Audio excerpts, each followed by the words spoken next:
నీ కృప నా ఎడల విస్తారమే, ఏనాడు తలవని భాగ్యమిది.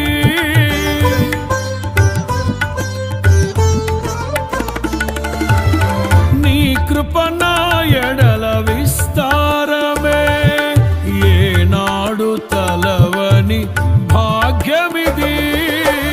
నీ కృప నాకు తోడుండగా, నీ సన్నిధియే నాకు నీడాయను. ఘనమైన కార్యములు నీవు చేయగా, కొదువేమి లేదాయే నాకెన్నడు. ఆత్మబలముతో నన్ను నడిపించే నా గొప్ప దేవుడవు నీవేనయ్యా, బహు గొప్ప